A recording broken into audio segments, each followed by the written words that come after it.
In this tutorial, I'm going to show you how to add piping to the front pocket of your Sidekick hip bag.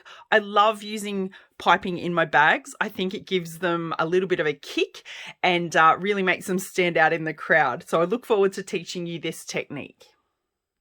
So firstly, I've cut out my front pocket pieces for the Sidekick hip bag, which is pieces C, as per the cutting chart on the pattern piece and also in the instructions. I've grabbed my piping that I'm going to be using, and you'll also need some little clips or some pins to hold your piping in place. Now I am using a lighter weight fabric than what I might usually do for this Sidekick hip bag. So I've added the mid-weight woven interfacing to both of these panels just to give it a little bit more strength and structure, because this particular hip bag is going to a wild little 8-year-old for his birthday. So he's quite hard on bags. So I wanted to add a bit more support in there for the fabric. Now let's talk about piping. The piping that I like to use is cotton piping with really thin cord. So it's about 3 mils. It's a bit hard to see on camera, but as you can see, it's quite skinny. I don't feel like you need quite thick cord for a beautiful effect in bags. So that's what I use, and I buy mine pre-made. Of course, you can make your own, but I just prefer to use pre-made because it's a lot quicker for me when I'm mass producing bags.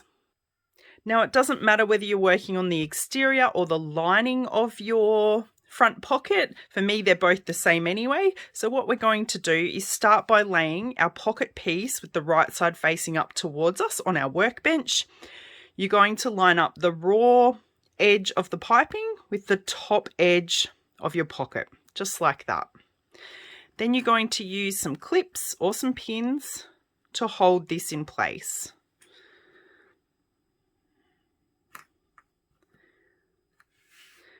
Keeping those edges nicely aligned.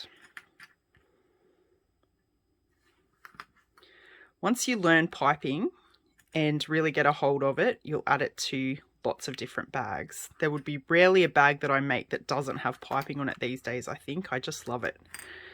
And of course, you can get different block colors, you can get polka dots, you can get stripes, you can get all sorts of things which really give a different effect. So when you're starting out, probably the more clips, the better. And then we're ready to sew. So over to the sewing machine, and what we're going to do is leave our stitch length as the usual stitch length, which for me on my Bernina 475 is a 2.5 mil. Now I'm using my Teflon foot. You certainly don't have to do this, but I just can't find my other foot for now. You can use a zipper foot, but what you're trying to do is get your needle as close to the stitch line in the piping as possible. So in your piping, you'll see there's that little stitch line. Just grab this piece. See that stitch line in there that holds the piping cord in place. So you're trying to stitch as close as you can on top of that stitch line when we're doing this next step. Now I've got pink thread in the top and black thread in the bobbin, and that's simply to show you as easily as I can on camera how to do this process of adding piping. I do recommend, as the pattern suggests, adding a bright coloured thread to your bobbin, and you'll see why that's helpful in the next step. So what I'm doing is I'm just going to stitch over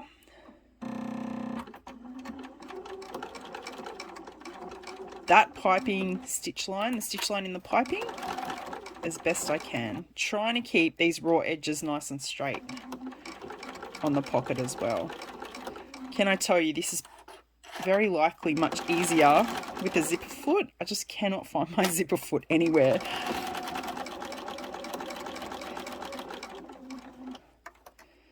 Sometimes we just make do, don't we? So I'm just guiding that through, keeping everything nice and straight so we get a beautiful finish.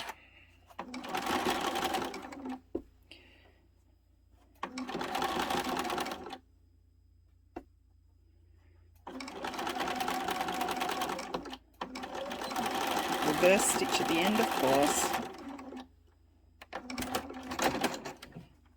Now, if you look closely at that pink line, you'll see how close that is. You can't actually see the stitch line under it, the green stitch line, which was on the piping cord, which is what we want. Now, if you didn't get close enough the first time, you can certainly just run another stitch along that edge so that you hit it. But if not, you'll grab it in this next step. So now what I'm doing is taking the other side of my pocket, whether that be the lining or the exterior. As I said at the beginning, it doesn't really matter which one you begin with piping. Line up the top edges with the piping in the middle. And I'm just going to flip this around, and I'm just going to clip those together to hold them in place.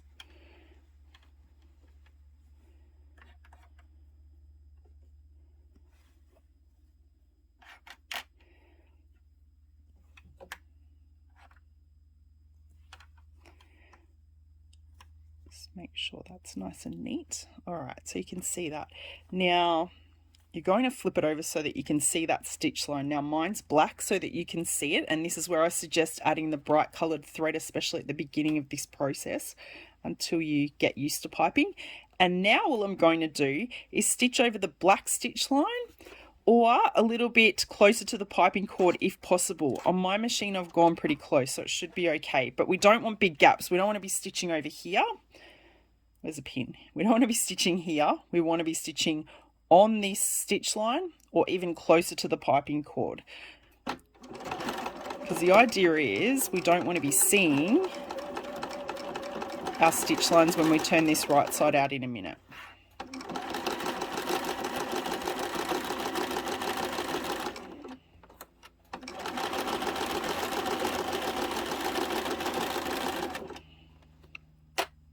So you're going to do that all the way to the end. So you can see this here.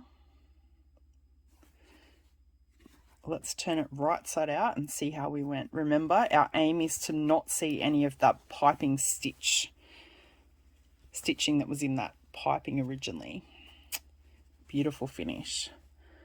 So you can see there, all you can see is the piping, and the piping cord's inside that obviously, and the top edge. There's no visible stitch marks from me. Now if there was, all you would do is go back to where you were, and you would run another stitch line, a line of stitching, row of stitching in closer to the piping cord. And it's likely you will need to do that when you're learning piping. There's nothing wrong with that. It's just we all start somewhere, don't we? Okay, so our next step would be to go over to the iron and give this a nice press, and then we're going to add top stitching to our pocket. Alrighty, so we're now up to top stitching our pocket pieces. So I increase my stitch length when I'm top stitching fabric to a 3.5, and I'm just using my foot as the guide. Now the pattern will recommend 1/4 inch seam allowance. You don't have to do that. You can do what you like really for top stitching. Just going nice and straight though to get a beautiful finish. And to me, these are the parts that really, again, make your bag stand out. Piping, beautiful top stitching, and really getting neat finishes.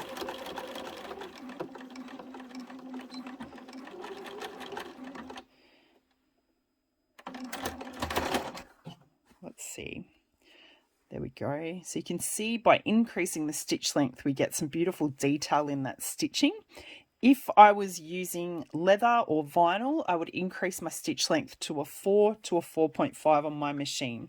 It's important to practice using your stitch lengths to get the right one for your machine. Each machine's different. So there we go. There is our front pocket completed for now, and adding piping and beautiful top stitching to get a gorgeous finish. I can't wait to see yours.